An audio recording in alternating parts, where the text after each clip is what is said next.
Welcome to our channel. Today, we dive into the world of Eugène Delacroix, the master of Romanticism. Join us as we explore the 10 most famous paintings that defined his legacy and continue to inspire generations. From epic historical scenes to emotive portraits, get ready to be mesmerized by the brilliance and passion of Delacroix's masterpieces. Liberty. Leading the People. Eugène Delacroix's iconic painting, Liberty Leading the People, is a celebrated masterpiece that embodies the essence of the French Romantic movement. Created in 1830, this monumental work commemorates the July Revolution of 1830, which overthrew King Charles X of France. The painting depicts Marianne, the symbol of the French Republic, standing atop a barricade and waving the French tricolor in the grip of her left hand, while in her right hand, she holds a bayoneted musket. The dynamic composition and vivid colors used in Liberty Leading the People are characteristic of Delacroix's style, emphasizing emotion and energy over precise detail. The figures in the painting are arranged in a triangular formation, with Marianne at the apex, symbolizing the unity and strength of the people. The use of bold brushstrokes and the contrast between light and dark elements further enhance the painting's emotional impact. Liberty Leading the People is not only a masterpiece of romantic art, but also a powerful symbol of freedom and rebellion, capturing the spirit of the French people during a time of great political upheaval. The Bark of Dante. The Bark of Dante depicts Dante and Virgil crossing the river Styx in a boat manned by Phlegias, traversing through waters filled with tormented souls. The painting showcases Delacroix's shift from neoclassicism to romanticism, featuring dramatic scenes and expressive characters. The arrangement of figures, with central upright figures and rational subsidiary figures in horizontal planes, is reminiscent of neoclassicism, but the overall effect is far more emotive. Delacroix worked non-stop for 2.5 months to complete this painting for the Salon of 1822, where it received mixed reviews. Despite initial criticism, The Bark of Dante is now celebrated for its vivid portrayal of a mythical world and its place in the evolution of French Romantic art. The painting is part of the Louvre's collection in Paris. Death of Sardanapalus. Dramatizing a pivotal moment from ancient Assyrian history, Death of Sardanapalus showcases Eugène Delacroix's bold departure from traditional artistic norms. Created in 1827, this oil-on-canvas painting captures the intense chaos and desperation of Sardanapalus, a king who, according to legend, ordered the destruction of his own palace and immolated himself and his treasures to avoid capture. Inspired by Lord Byron's 1821 play Sardanapalus, Delacroix's work is a masterpiece of romanticism, featuring dynamic movement and vivid, sumptuous colors. The composition is characterized by a central focus, employing the vignette style, where the action and colors are concentrated in the center, with the edges becoming less defined. The painting combines various cultural influences, including Egyptian and Indian elements, reflecting Delacroix's fascination with non-European motifs. Initially met with criticism and controversy at its exhibition in 1827-28, The Death of Sardanapalus is now celebrated for its innovative use of color and composition, and its bold defiance of neoclassical traditions. The original painting resides in the Louvre Museum in Paris, while a smaller replica created in 1844 is housed in the Philadelphia Museum of Art. Greece, in the ruins of Missolonghi.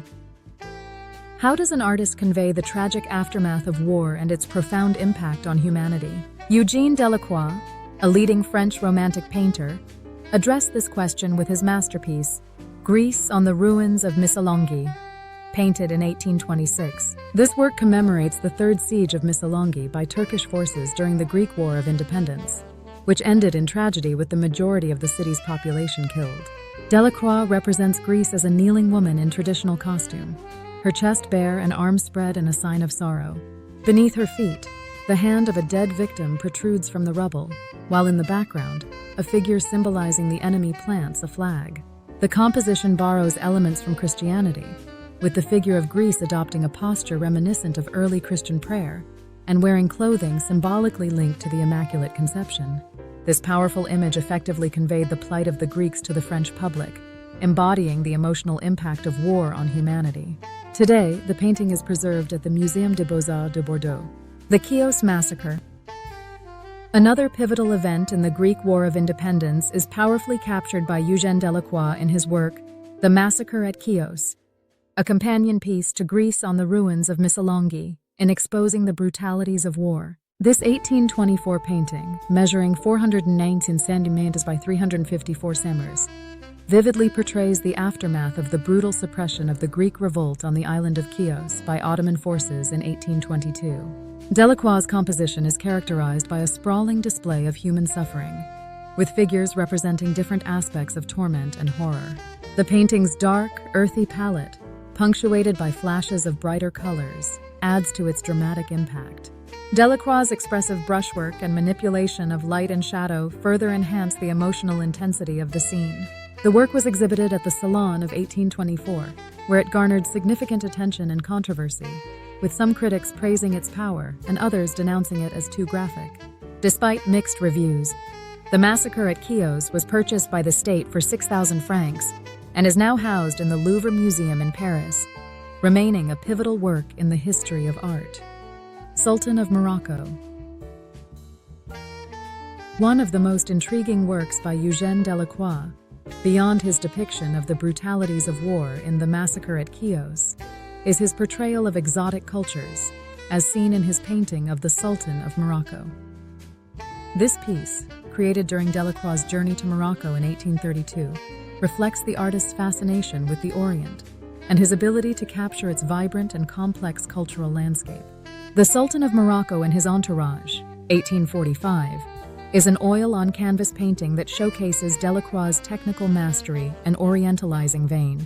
The painting immortalizes the Comte de Mornay's diplomatic mission and successful meeting with the Sultan Moulay Abderrahman. Delacroix skillfully captures the Sultan and his guards and principal officers leaving the palace of Meknès, evoking the grandeur and majesty of the Moroccan court. The painting's vivid colors and monumental protagonists exemplify Delacroix's ability to convey the opulence and dignity of Eastern cultures, offering a mesmerizing glimpse into the world of 19th century Morocco.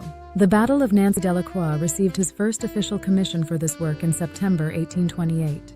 He conducted extensive research, producing numerous sketches and preparatory studies, influenced by medieval literature and topographical maps. The final composition, marked by vibrant colors and a dynamic melee, unfolds under a dramatic sky with flashes of light.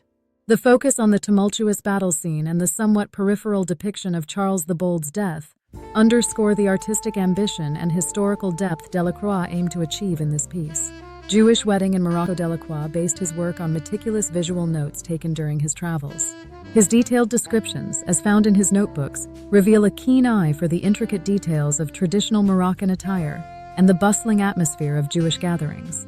The large canvas, preserved in the Louvre Museum, showcases a Moroccan Jewish family with their royal guests dressed in traditional outfits, embodying the Orientalist and Romanticist styles that Delacroix is famous for. The dimensions of this impressive work are approximately 55.12 x 41.33 inches, 140/105 centimeters, further highlighting Delacroix's mastery in capturing the grandeur and drama of North African society. Mademoiselle Rose. Delacroix's Mademoiselle Rose presents a side view of the model seated on a wooden pedestal, with her left foot resting on a block. The pose, though somewhat awkward, is imbued with a sense of intimacy and vulnerability. The artist's use of light to highlight the textures of the flesh is an indication of his mastery of oil painting. The granular impasto and the naturalistic depiction of the model reflect Delacroix's early style before he was influenced by English painting, such as the works of John Constable. This painting is not just a demonstration of technical skill, but also carries an emotional depth that is characteristic of French Romanticism. The simplicity and sincerity of the portrait make it a notable work in Delacroix's oeuvre. Orphan Girl at the Cemetery.